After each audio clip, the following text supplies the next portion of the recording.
Our people will march the streets, demanding justice and peace. They made their voices heard. We want democracy now. Our civilians will show you how. We're tired of corrupt regimes that tried to kill our dreams. We're strong and we stand tall. This regime will fall. This regime will fall. This regime will fall. The future of Sudan is bright. When leaders do what's right, our people have no fear.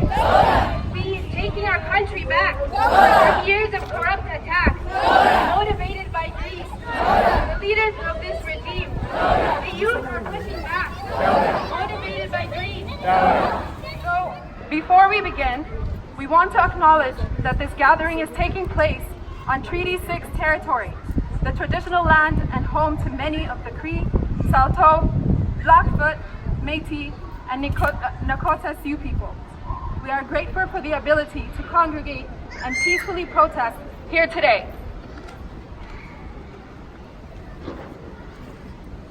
Hello everyone, welcome. Thank you all for coming. I would like to start off by stating why we're here.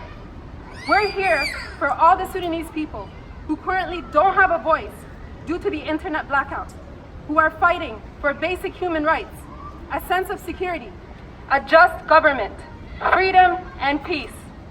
حرية, سلام وعدالة. الثورة خيار الشعب. This has been freedom, justice and peace. The revolution is the choice of the people. This has been the theme of this revolution. This revolution did not start on June 3rd, after the massacre, or in April, after al-Bashir was forced out, or even on the first day of the protests on December 19th of 2018. This revolution began with the start of the current regime.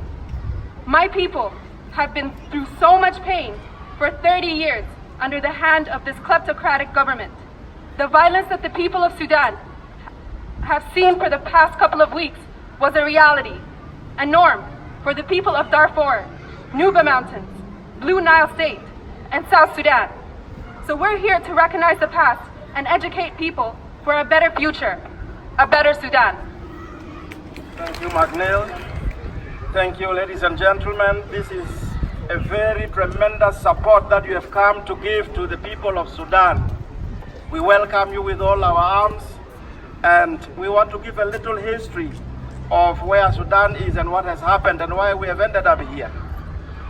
The Sudan got independence in January 1956, on the 1st of January 1956.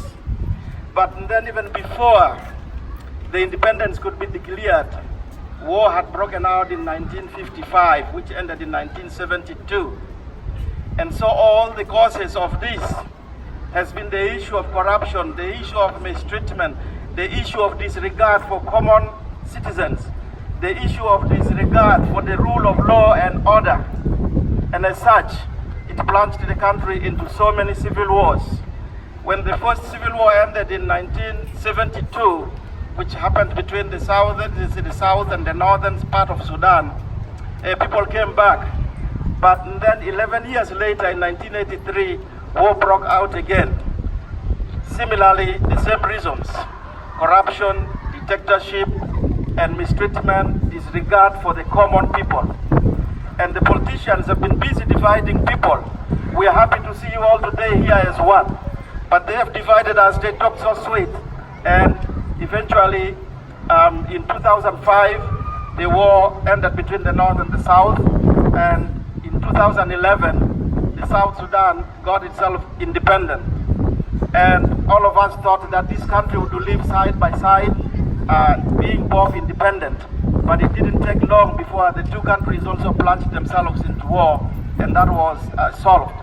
But as the South progressed, it didn't take long. It was only a matter of 2 years, in 2013.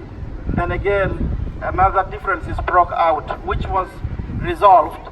But then another 2 years later, in 2015, it broke out. And up to this end, there's still fight in South Sudan, and there's still killing of people. Over 2 million people have been killed. Thousands have been displaced, called the internal displaced persons.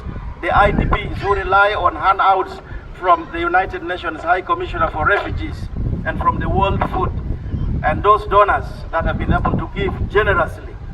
And so, similarly in the North, the leadership in the North has not been doing a great job. They have been leaning to divide people. The policy of divide and rule has succeeded there. And so the common citizens were encouraged to fight each other. At the end of the day, the government came and started wiping out people. People are dying both in North and South Sudan because of lack of food. The basic, the bread, the simple bread that everybody could afford, people could not afford it anymore. The military have taken it upon themselves that they can rule the country better than anybody. But in fact, they have only come to corrupt and enrich themselves.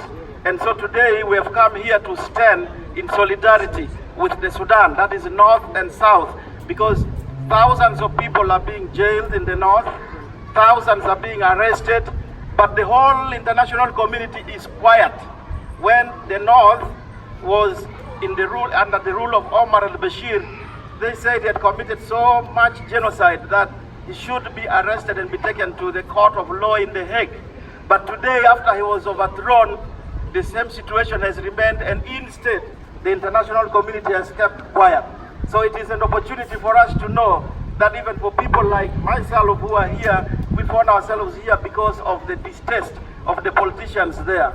And so let us join hands together to educate our politicians, to shout loud that we need peace in Sudan.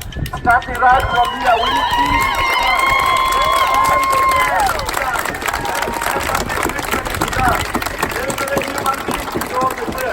We all have blood. And so let us work hard to say, let democracy be everywhere. It doesn't help Canada when there is democracy here, when there is peace here in Edmonton, and there is no peace in the Sudan. And so let us all work together, good people. That is the history of the conflict. We think, in our opinion, that the military are not capable of ruling a country. They are only capable of guarding the country. And so those who have the responsibility, the technical know-how, and the education should be the ones to be leading that country. And so, good people, let's not keep quiet and watch that blood flow. We all have a duty in the world to raise this issue. Let it not be above every scale. Thank you. God bless you. Now, who are we? Sudanese. What do we want? Peace and justice. What do we want? Right now. We won't give up. We won't give in until we see our people win. We won't give up. We won't give in until we see our people win. We won't give up. We won't give in until we see our people